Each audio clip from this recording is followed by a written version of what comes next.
감사를 드리고 예수님의 이름으로 기도하옵나이다. 아멘.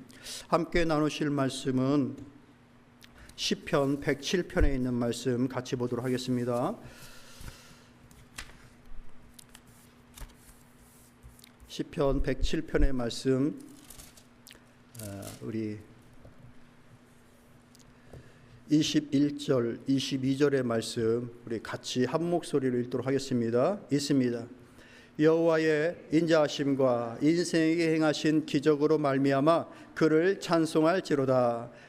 감사제를 드리며 노래하여 그의 행하신 일을 선포할지어다. 아멘. 107편은 시편의 말씀 속에 이제 제5권의 첫 장이 시작되어지는 겁니다. 시편이 5권으로 나누어져 있는데 그 마지막 5권째 첫 번째 장이 107편입니다. 그 107편을 시작하면서 1절에 여호와께 감사하라. 그는 선하시며 그의 인자하심이 영원함이로다 라고 하면서 감사의 시로 시작하게 됩니다. 그렇게 시작된 하나님의 이 말씀은 그에게 감사하고 또 영광을 돌리라라고 하는 그 말 속에 결국 여호와 하나님께 찬양하라라고 얘기를 하고 있는 겁니다. 하나님을 찬양할 수 있는 우리의 삶이 되기를 소망합니다. 뭘로 찬양할까요? 감사함으로 찬양하라. 말씀의 제목 읽어볼까요? 있습니다. 하나님께 찬양할 수 있는 가장 빠르고 쉬운 것이 우리의 입술로 하나님 앞에 감사를 드리는 거예요.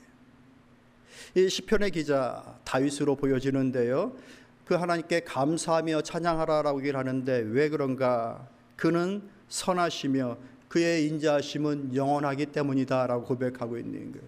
조금 더 쉽게 말씀하시면 그는 좋으신 하나님이시고 그의 사랑은 영원하다라는 그 뜻인 거예요. 그래서 감사하고 찬양하라는 얘기입니다. 하나님이 어떻다고요? 좋으시다. 여러분, 하나님이 좋으십니까? 다시 한번, 여러분, 하나님이 좋으십니까? 하나님을 섬겨도 하나님이 좋은 줄 모르는 거예요. 예배 드리는 것이, 함께 믿음의 교제를 나누는 것이 좋은 것인지를 잘 모르는 거예요. 그러다 보니까 그 좋은 것이 가벼이 여겨지고 소홀히 여겨지는 것이죠. 그리고 그 하나님의 사랑에 대하여서 내 마음과 상황에 따라서 하나님이 나를 사랑하시는 것 같기도 하고 안 사랑하는 것 같기도 하고 뭐 이런 것이죠. 그런데 이 시편의 기자는 하나님은 좋으시고 그 하나님의 사랑은 영원하시다라고 고백하는 거예요. 어떻게 그는 그 하나님이 좋고 하나님의 사랑이 영원하다라고 이렇게 고백할 수 있었을까? 두 가지 이유예요. 먼저는 자기가 경험했기 때문에, 두 번째는 옆에 있는 사람이 경험했기 때문에. 하나님의 좋으심과 하나님의 그 사랑 많으심을 내가 경험하는 것도 중요하고요, 옆 사람이 경험한 것을 보면서 알아차리는 것도 중요합니다. 여러분, 하나님이 좋으십니까? 하나님이 사랑이 많으신 분이심을 믿으십니까? 잘 안 믿어지면 여러분 주변에 그 좋으신 하나님을 경험하며 사는 사람들이 있는 것 같습니까?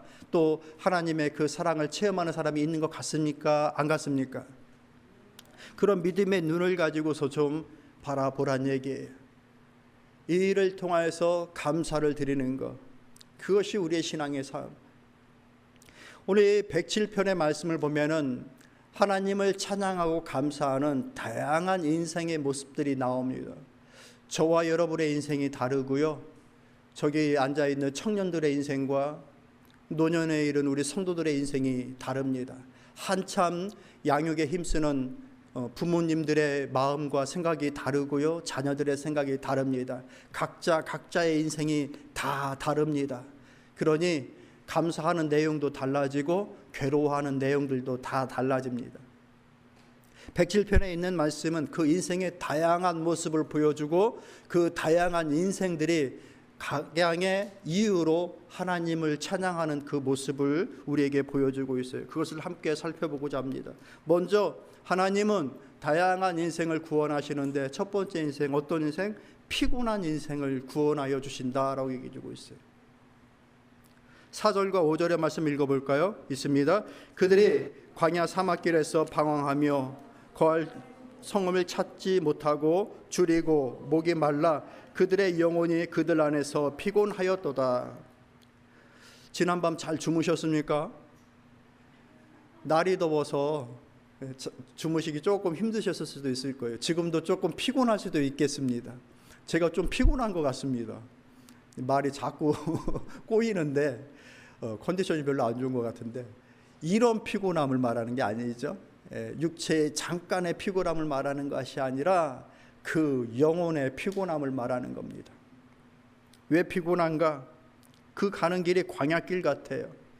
그러다 보니까 방황합니다. 앞으로 가긴 가는데 이 길이 북인지 남인지 잘 모르고 계속해서 가고 있는 거예요. 어떤 영화나 뭐 이런 것들을 보면은 자기가 길을 잃었어요.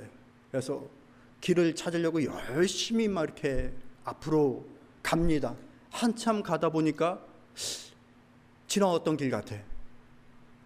그래서 아야, 끈을 묶어야 되겠다. 내가 다시 계속 이 길을 가면 안 돼. 하고 끈을 묶고 갑니다. 중간중간 끈을 묶고 계속해서 그 길을 갑니다. 나중에 보니까 그 끈을 또 보는 거예요.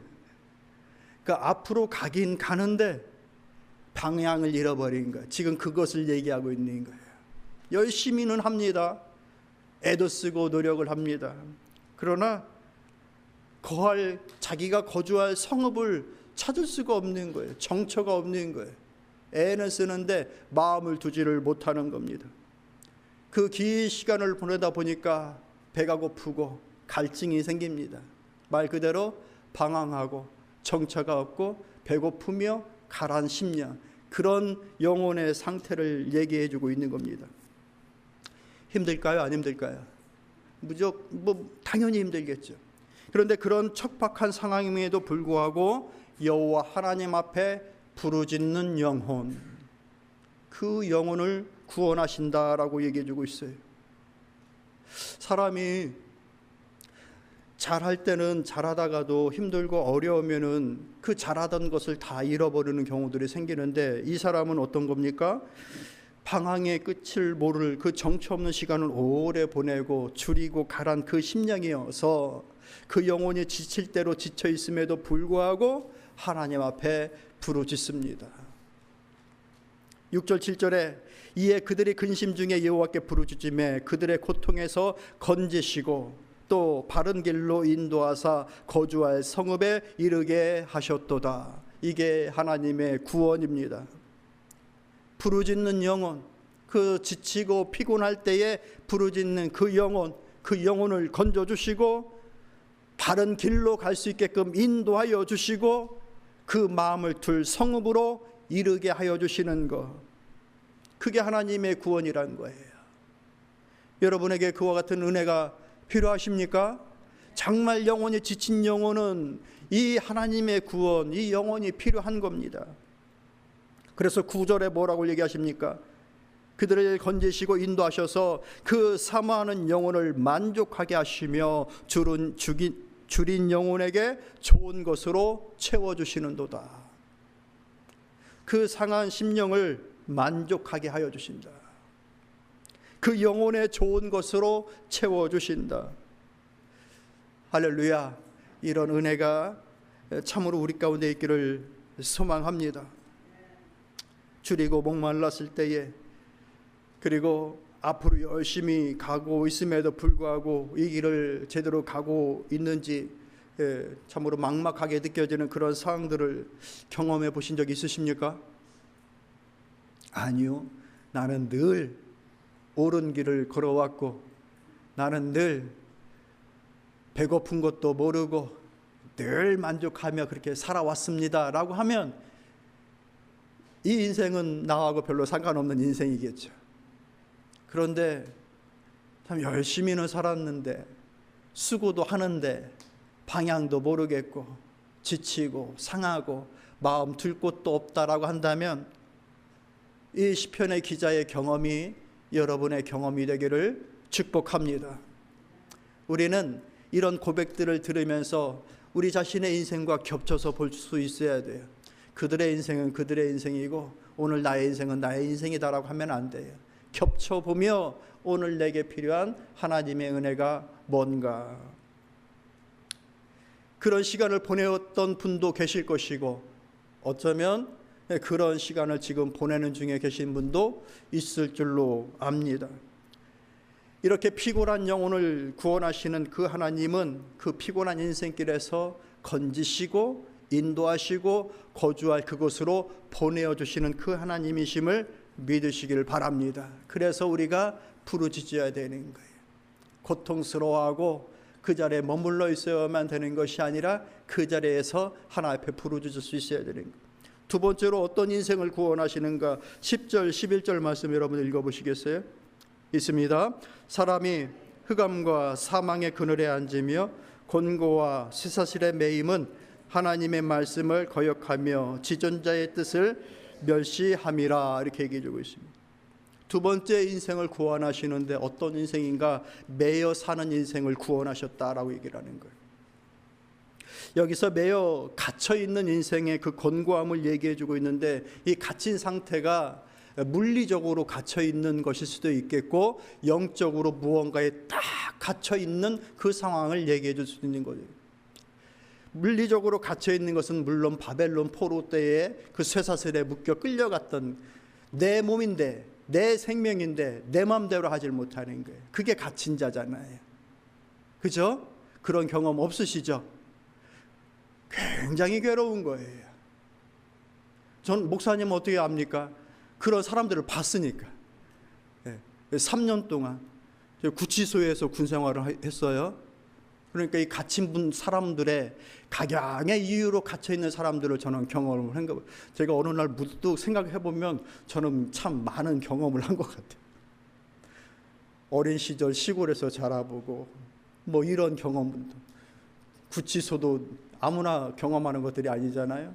뭐 이런 경험들을 했는데 어쨌든 그런 경험 중에 하나, 이 갇힌 사람들의 경험을 본 거예요.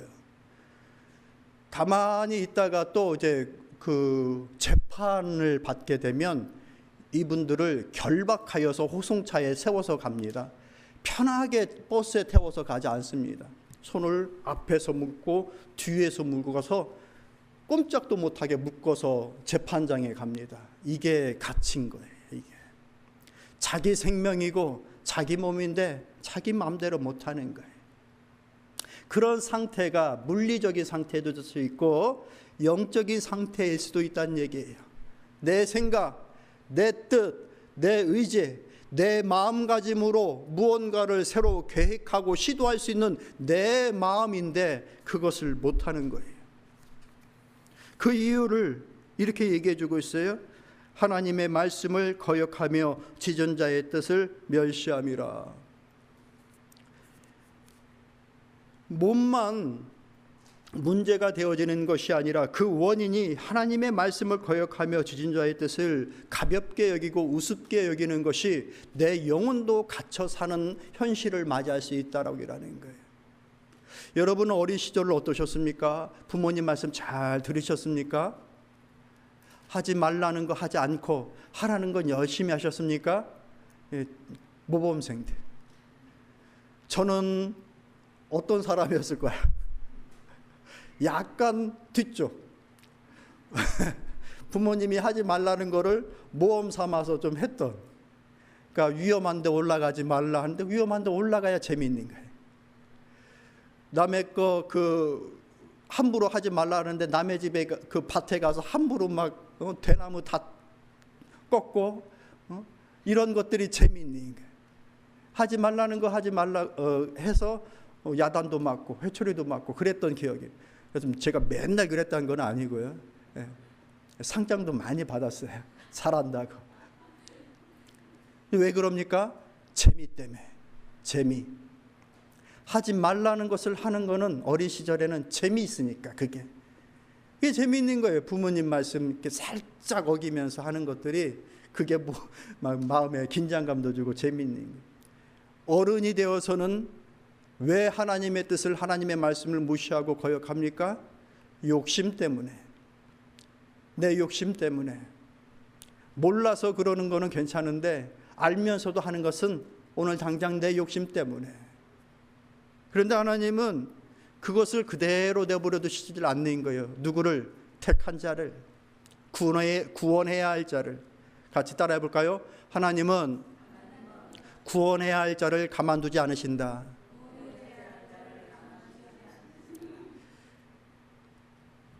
그렇게 자기의 욕심과 재미를 따라서 살 때에 오는 것이 무엇입니까? 그것에 대한 결과를 망나게 하는 거예요. 제가 높은 곳에 올라가서 놀다가 떨어져 가지고 눈도 다치고요, 턱도 다치고요, 팔도 부러져 보고요, 그런 경험을 한 3번 정도 제 기억에 남는 것만. 예. 결국엔 그것이 오는 거죠. 우리 인생 속에 하나님께서 하지 말라라고 하는 것들을 쫓아가면 물리적으로 갇히는 일들을 경험할 가능성이 굉장히 커집니다. 사람 해치지 말라, 다른 사람들에게 악영향 주지 말라, 하나님의 분명한 말씀인데도 불구하고 내 욕심 채우고자 사람 해치고 다른 사람들에게 악영향 주는 것을 쫓아가다 보면 물리적으로 갇힐 가능성도 그만큼 커집니다. 내 영혼은 괜찮은가? 내 영혼도 갇힐 가능성이 커집니다. 그러니 말씀을 무시하고 내 욕심을 따라 살아갈 때에 어떤 것을 내가 계획하지 못하거나 예측하지 못했는 그런 시련들을 하나님은 만나게 하십니다. 누구를? 구원해야 할 자들을. 그것이 지금 당장은 자신에게 고통이고 어려움이고 힘든 상황이지만 궁극적으로는 다치고 상한 그 부분을 통하여서 하나님께로 돌아와야 할 영혼이 돌아오게 되는 것이라고 한다면 하나님은 그 방법을 쓰신다는 얘기예요. 그게 하나님께서 구원하시는 구원의 방법이에요. 우리는 이것을 만나면 안 되는 것이죠. 좀 지혜로워서 그것을 만나지 않는 것이 좋은 것이죠. 12절 13절 말씀 여러분들 읽어보시겠어요? 있습니다. 시작.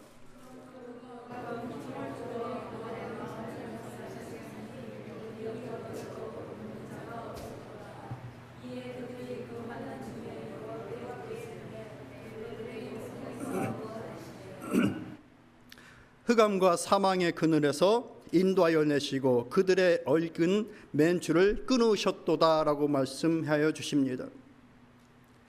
그들에게 고통을 주어 그들의 마음을 겸손하게 하셨다. 그들이 엎드러지며 그 옆에서 그들을 돕는 자가 없었다 라고 얘기하는 거예요. 어떻게 합니까? 하나님을 찾을 때까지 고독하게 만듭니다. 주변 사람들에게 도움을 구하고 그 사람들의 힘을 통하여서 상황을 통하여서 극복할 거라고 마지막까지 계산하고 생각하게 합니다. 그러나 주변을 돌아보니 그를 도울 힘이 사람도 상황도 아무것도 없는 거예요. 그럼 어떻게 합니까? 결국에는 하나님을 찾을 수밖에 없게끔 하는 그런 인생의 고독을 만나게 하는 거예요. 그렇게 하여서 어떻게 합니까? 12절 말씀 보니까 그들이 엎드러져도 돕는 자가 없도다. 그런데 16절 말씀 여러분 있습니까? 예, 그 논문을 깨트리며 새 윗장을 꺾으셨도다. 청동과도 같고 철과 같은 그 딱 갇혀진 마음, 닫혀진 그 마음을 깨트려 버리시는 거예요. 여러분의 마음은 좀 어떠십니까? 좀 부드러우십니까? 하나님의 말씀이 들어갈 때 그 말씀을 좀 받으십니까? 어떤 심령은 정말 내 밭으로 비유되어진 말씀 가운데 한 밭인 이 길가의 밭처럼 딱딱한 사람들이 많이 걸어 다녀 가지고 너무 딱딱해져 가지고 씨앗이 떨어져도 겨우 어떻게든 그 싹을 맺을 수 없는, 뿌리를 내릴 수 없는 그런 심령이 있다라고 말씀합니다. 그런 심령은 말씀이 들려져도 전혀 영향이 되질 않습니다. 그 땅에 심겨지질 않는데 어떨 거예요? 땅은 뭡니까? 마음이잖아요. 그 마음에 하나님의 말씀이 들어가질 않는데 무슨 마음의 변화와 삶의 결과가 오겠습니까? 벌어지지 않는다. 주님의 말씀이에요. 주님의 말씀. 그거 1년 365일 5년 10년 기다려봐야 그 땅에 들어가지 않는다. 왜? 그 사이에 새가 와서 그 씨앗 낚아채버린다. 다른 상황이, 다른 생각이 시간이 지나면 심겨지는 것이 아니라 금세 그거 채가버린다. 불쌍한 영혼이. 그래서 필요한 게 뭐예요? 마음을 기경해라. 네 마음을 뒤엎어라. 네 마음에 하나님의 말씀이 들어가게 마음의 밭을 뒤집어라. 그래야 말씀이 심겨진다. 그게 주님의 말씀이잖아요. 그런 마음이죠. 똑같이 쇠 빗장으로 딱 닫혀진 마음인 겁니다. 열 수가 없는 거예요. 그런데 하나님이 어떻게 하신다? 그 철 빗장을 깨트리신다. 뭘로? 고통으로, 긴 고독으로, 자기의 주변에 산 사람 하나 없게끔 만들고 사람의 힘으로는 도저히 감당할 수 없다라는 것을 비로소 그때야 깨닫고 하나님께로 와야 되는 인생, 그런 인생은 하나님이 그렇게 구원하신다. 여러분, 그런 인생 기대하십니까? 그러지 않는 게 좋은 거예요. 가끔 이제 간증하시는 분들의 그 영상을 봅니다. 유튜브에도 간증의 영상이 많이 올라옵니다. 그런 분들 중에 가끔 그런 분들을 보는 거예요. 물질적으로 풍성했던 분들, 지식적으로 풍성했던 분들, 권력에 있어서 굉장히 힘이 있었던 분들, 그런 분들이 예기치 못한, 자기가 계산하지 않았던, 예측하지 않았던 인생의 시련들을 경험합니다. 자기 자신에게서도 경험할 수도 있고 자식에게 벌어지는 일들 속에서 벌어지는, 그래서 그동안 자기가 가지고 있던 그 지식의 허무함들, 권력의 허무함들, 물질의 허무함들을 어느 한순간 느끼게 합니다.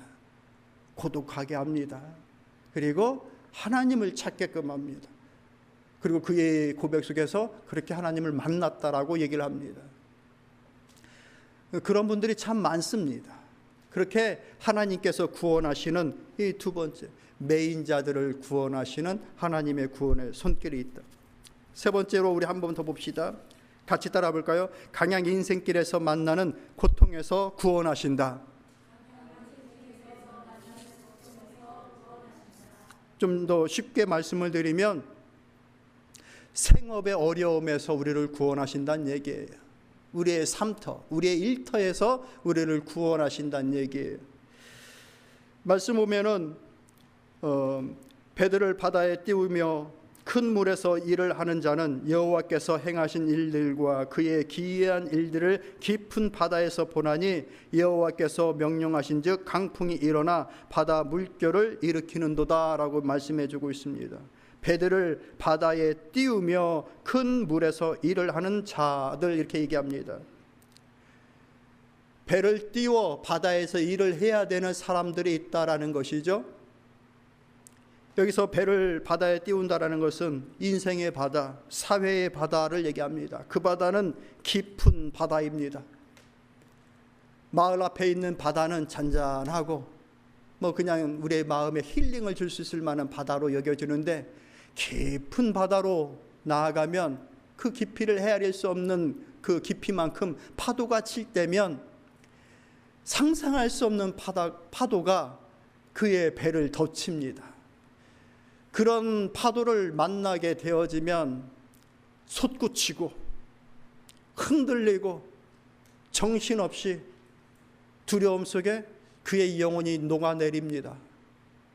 이것은 우리의 삶을 비유적으로 얘기하고 있는 거예요.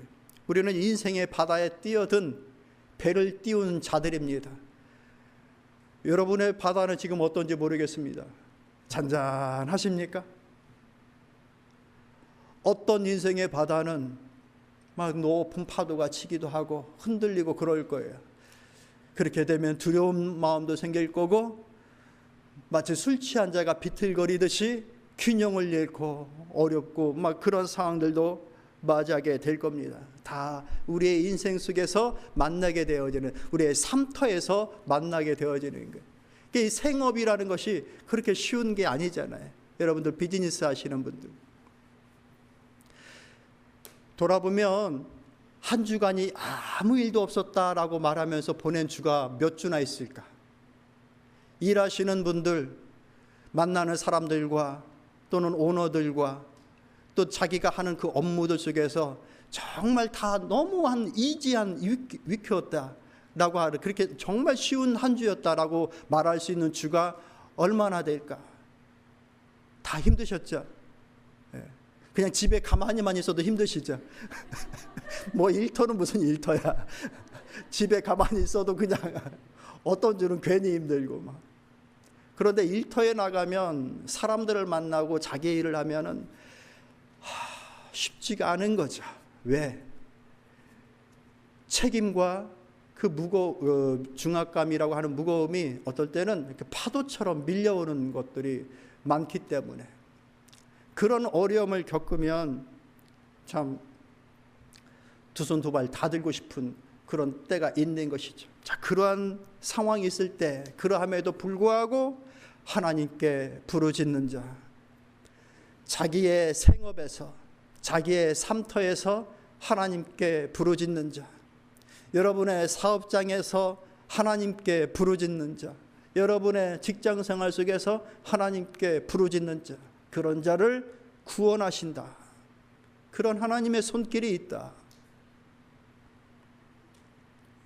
28절 말씀 읽어볼까요? 있습니다. 시작. 이에 그들의 고통 때문에 여호와께 부르짖음에 그가 그들의 고통에서 그들을 인도하여 내시고 그 광풍을 고요하게 하사 물결도 잔잔하게 하시는도다. 하나님께서 그 광풍을 잔잔하게 하여 주신다. 여기서 광풍을 잔잔하게 하신다라는 것은 그 광풍 자체를 잔잔하게 하여 주시는 것은 물론이거니와, 아직은 힘이 있는 그 광풍 속에서도 자기들이 가야 할 그 항구를 향하여 지속하여 갈 수 있는 힘을 주시는 여호와의 힘 주심을 의미하고 있는 것입니다. 30절 말씀 읽어봅시다. 시작.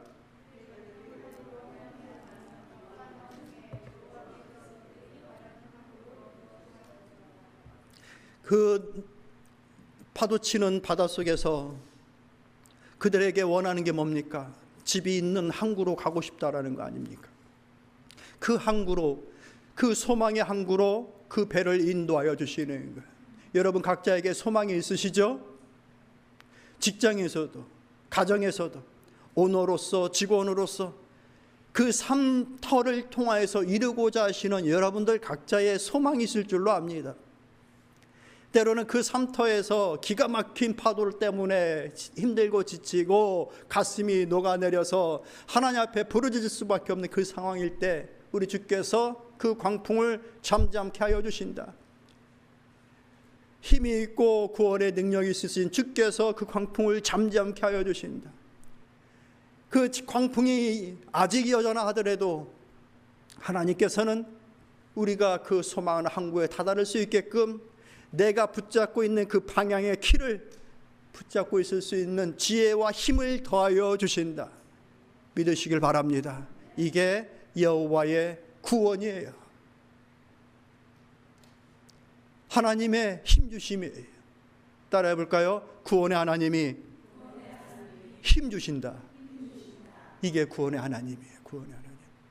말씀을 정리하도록 할게요. 이 말씀을 읽는 우리 각자의 상황과 처지는 다 다를 겁니다.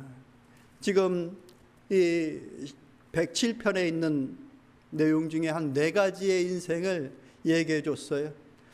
마치 사막 광야길을 걷는 것 같은 정처없는 인생, 줄이고 가라앉 심령, 무언가에 매여서 내 몸인데 내 마음인데 내 마음대로 할 수 없는 그 갇힌 심령, 자신의 죄로 인하여서 얻게 되어져 있는 범죄 이후에 갖게 되어지는 고난과 고통, 자기의 생업 위에 그 바다의 배를 띄워야만 먹고 사는 생업을 그만둘 수 없는 현실 속에 맞닥뜨리는 그 파도의 그 어려움 속, 우리 각자의 형편과 상황은 다 다르더라도 이들 상황에 여러분의 상황을 겹쳐볼 수 있기를 바랍니다. 그래야 우리의 기도의 제목과 믿음의 길의 방향이 생겨요. 우리 하나님은 구원하여 주시는 분이십니다. 그래서 이 시편의 기자는 하나님께 감사라고 얘기한 겁니다. 하나님을 찬양하며 감사하자. 구원의 하나님이시니까 그 하나님을 경험하시길 바랍니다. 하나님을 찬양할 이유, 하나님 앞에 감사할 이유를 봤더니 구원하시는 하나님이었기 때문에 찬양과 감사를 드리자라고 얘기를 했습니다. 그런데 그 구원의 성격을 봤더니 어떤 모습은 구원하여 주시는 축복의 모습이었고, 어떤 모습은 그가 예측하지 못하고 계산하지 못했던 그 삶의 길로 가는 것 때문에 부득불 그에게 견책을 주기 위하여 회초리를 주시는 모습 또한 구원의 방편이었다는 것을 알게 됐습니다. 그러니 우리의 인생 속에서 하나님 앞에 찬양하고 구원하여야 될 일들은, 감사해야 될 일들은 잘 됐기 때문에 자고하면서 기뻐하고 찬양하는 것만 있는 것도 아니요, 힘들고 어려운 길이기 때문에 나는 저주받은 인생이요, 하나님은 나를 끝없이 친다라고 스스로 낮추고 살아갈 이유도 안 되는 겁니다. 하나님께서 우리를 구원하여 주시는 방법은 복의 모습도 있는 것이고 견책의 모습도 있는 것입니다. 왜? 구원하여 주시려고. 그래야 우리가 구원의 길로 올 수 있기 때문에 이것을 믿으시길 바랍니다. 그것이 지난날 성도들이 경험한 구원의 길이요, 찬양을 드렸던 이유예요. 오늘 우리의 인생에 겹쳐보시고 그런 하나님을 인하여 찬양하며 영광 돌릴 수 있는 우리 모두가 되시기를 바랍니다.